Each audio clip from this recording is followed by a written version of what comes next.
Welcome everyone. আপোনালোক সকলোকে জ্ঞান তীৰ্থৰ নতুন এটা ভিডিঅ'লৈ পুনৰবাৰ স্বাগতম জনাইছোঁ।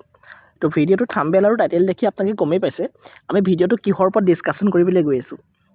হয়, B.Ed 2026 চনৰ ফৰ্ম ফিলাপৰ ডেট ইতিমধ্যে আৰম্ভ হৈছে। গতিকে যদি বিচাৰে আপোনালোকে B.Ed 2026ত এডমিশ্যন ল'বলৈ, গতিকে ইয়াতে আপোনালোকে আবেদন কৰিব পাৰে। এতিয়াৰ পৰা আপোনালোকে ঘৰৰ পৰাই যিহেতু এই ধৰণৰ B.Ed কৰিব পাৰিব, গতিকে ইয়াৰ বাবে আপোনালোকৰ এলিজিবিলিটি ক্ৰাইটেৰিয়া কি হ'ব, কোৱালিফিকেশ্যনছ কি হ'ব, এক্সামিনেশ্যন ফিজ কি হ'ব আৰু লাষ্ট ডেট কি হ'ব, এই সম্পৰ্কে আমি ডিটেইলছত আলোচনা কৰিম। ঠিক আছে, গতিকে আমি ভিডিঅ'টোৰ মাজলৈ আগবাঢ়োঁ য'ত নেকি ইয়াৰ অফিচিয়েল লেটাৰখন আমি তাতে পঢ়িব পাৰোঁ। ইয়াতে যদি আপোনালোকে চায়, এই B.Edটো আপোনালোকৰ ইন্দিৰা গান্ধী নেশ্যনেল অপেন ইউনিভাৰ্চিটিৰ তৰফৰ পৰা ওলাইছে, যিটো নেকি প্ৰতি বছৰে ওলায়। তাৰমানে ইগন'ৰ ফালৰ পৰা এইটো এটা চান্স দিয়া হয়। তো সেইসকল কেটেগৰী শিক্ষাৰ্থীৰ কাৰণে যিসকলে নেকি ৰেগুলাৰ কলেজ গৈ পিনি ক্লাছ কৰিব নোৱাৰে, হয়নে? ইয়াৰ লগতে এইবাৰ খুব ভাল খবৰ, KKSSCৰ পৰা খুব সোনকালে নটিফিকেশ্যনছ ওলাব। এইবাৰ KKSSCটো প্ৰথমবাৰ B.Edৰ কোৰ্চটো আৰম্ভ হোৱাৰ কথা আমাৰ ৰাজ্যৰ মুখ্যমন্ত্ৰী মহোদয়ে উল্লেখ কৰিছিলে, নহয় জানো?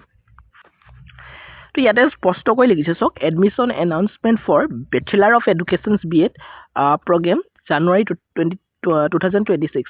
The Indira Gandhi National Open University will be admitting students for B.Ed program batch commencing from January 2026 through entrance test to be held all over the country. Date of entrance test will be communicated later on. তাৰমানে ignore পৰা যিসকলে B.Ed কৰিব বিচাৰে সেইসকল B.Ed কৰিব পৰা প্ৰাৰ্থীসকলৰ কাৰণে বৰ্তমান তেওঁলোকে এটা ইয়াতে আবেদন কৰিব পাৰিব আৰু তেওঁলোকে এটা এন্ট্ৰেন্স টেষ্ট ইয়াতে দিব লাগিব।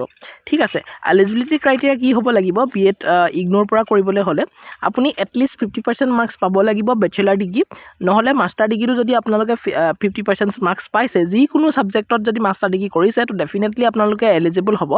নহ'লে আপোনালোকে bachelor of engineering, bachelor of technology এইবিলাক থাকিলেও আপোনালোকে এলিজিবল হ'ব, কিন্তু আপোনালোকৰ 50% মাৰ্কছটো থাকিব লাগিব, 55% মাৰ্কছ থাকিব লাগিব। নেক্সট আপোনালোকৰ N দিছে আৰু আপোনালোকক লাগিব আপুনি ট্ৰেইনড ইন ছাৰ্ভিচ টিচাৰ যদি হয় এলিমেণ্টাৰী এডুকেশ্যনৰ, then you will be eligible. এইটো আপোনালোকৰ কম্পালচৰি নহয় আপোনালোকে ট্ৰেইন ইন ছাৰ্ভিচ টিচাৰ যে হ'বই লাগিব এনেকুৱা ধৰণৰ কোনো কথা নাই। যদি আপোনালোকে NCT ৰেকগনাইজ যিকোনো ধৰণৰ টিচাৰ এডুকেশ্যনৰ ফেচ টু ফেচ এটা কোৰ্চ কৰি থৈছে, দেন আপুনি এলিজিবল হ'ব। তাৰমানে ফেচ টু ফেচ মোড মানে আপোনালোকে যদি DLED কৰি ৰাখিছে, 2 বছৰীয়া DLED কৰি ৰাখিছে, তো ডেফিনেটলি আপোনালোক এলিজিবল হ'ব, বা BLED কৰি ৰাখিছে আপোনালোকে এলিজিবল হ'ব। তাৰমানে NCTৰ দ্বাৰা যিকোনো এটা কোৰ্চ যদি আপোনালোকে ফেচ টু ফেচ মোডত কৰি ৰাখিছে, তেতিয়াহ'লে এই ইগন'ৰ B.Edৰ কাৰণে আপোনালোক এলিজিবল হ'ব।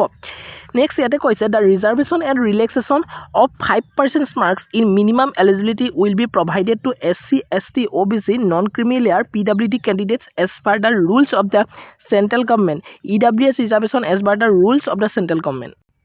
তো ইয়াতে ৰিজাৰ্ভেশ্যন আৰু ৰিলেক্সেশ্যনৰ কাৰণে 5% মাৰ্কছ এটা দিয়া হৈছে প্ৰতিটো কেটেগৰী ৰিজাৰ্ভ কেটেগৰীৰ কাৰণে।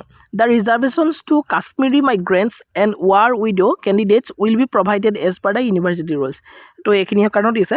Next there is no' age bar for admissions into the programme of the university.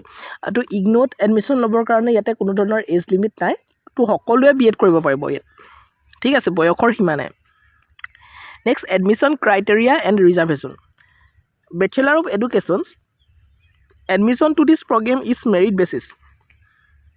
তাৰমানে ইয়াতে এডমিশ্যন ল'বলৈ হ'লে এণ্ট্ৰেন্স টেষ্ট আপোনালোকে দিবই লাগিব আৰু সেই এণ্ট্ৰেন্স টেষ্টত আপোনালোকে পাছ কৰিবই লাগিব, তেতিয়াহে ইয়াতে আপোনালোকে ছিটটো পাব। Nodal regional centre wise merit list will be prepared. Nodal যিটো ৰিজনেল চেণ্টাৰ আছে তো সেইমতে আপোনালোকৰ মেৰিট লিষ্ট প্ৰিপেয়াৰ কৰা হ'ব। আৰু ৰেজিষ্ট্ৰেশ্যনৰ কথা লিখা আছে, submission of the online application form for B.Ed programme can be undertaken online at এই যিটো ৱেবছাইট www.igno.ac.in। তো ইয়াতে 29 জানুৱাৰী তাৰিখৰ পৰা আপোনালোকৰ অনলাইন এপ্লিকেশ্যন ছাবমিট কৰা হ'ব। Centres for examinations will be allotted as per the availability of the seats. তো 29 জানুৱাৰী তাৰিখৰ পৰা আপোনালোকৰ অনলাইন আবেদনসমূহ চলি আছে আৰু আজি 31 জানুৱাৰী তাৰিখ, আৰু ডেফিনেটলি আজি মেডাম মেফি, গতিকে সকলোলৈকে মেডাম মেফিৰ বহুত বেছি শুভেচ্ছা জ্ঞাপন কৰিছোঁ।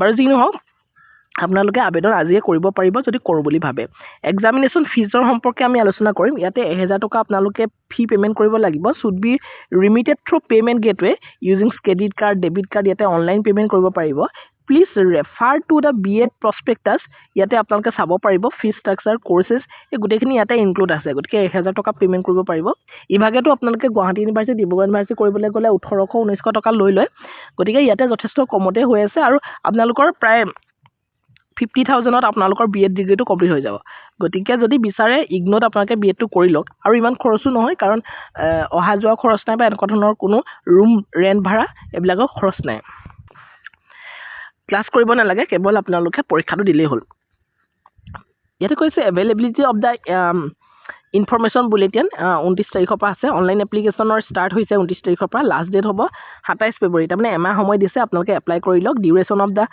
এক্সাম 2 ঘণ্টা সময় দিয়া হ'ব গতিকে খুব সুন্দৰভাৱে এইখিনি ডিটেইলছত আলোচনা কৰি থোৱা আছে গতিকে জাষ্ট ফৰ ইনফৰমেশ্যনছ আপোনালোকৰ গোটেই ভিডিঅ'টো মই জনালোঁ যাতে আপোনালোকৰ সুবিধা হয় গতিকে ইগনোৰ পৰা যদি B.Ed কৰিম বুলি ভাবি আছে ইয়াতে এপ্লিকেশ্যন ষ্টাৰ্ট হৈ গৈছে আপোনালোকে আবেদন কৰি লওক পৰৱৰ্তী সময়ত যদি আপোনালোকে বিচাৰে কেনেকৈ ধৰণে এণ্ট্ৰেন্স এক্সাম হ'ব আৰু কেতিয়া এণ্ট্ৰেন্স এক্সাম হ'ব প্ৰিপেৰেশ্যনছ কেনেধৰণে কৰিব গোটেইখিনি ডিটেইলছত আমি লৈ আহিম চিলেবাছ কি হ'ব গতিকে যদি এনেকুৱা ধৰণৰ ভিডিঅ' লাগে তো ডেফিনেটলি কমেণ্ট কৰিবলৈ নাপাহৰিব তো thank you so' much see in the next video'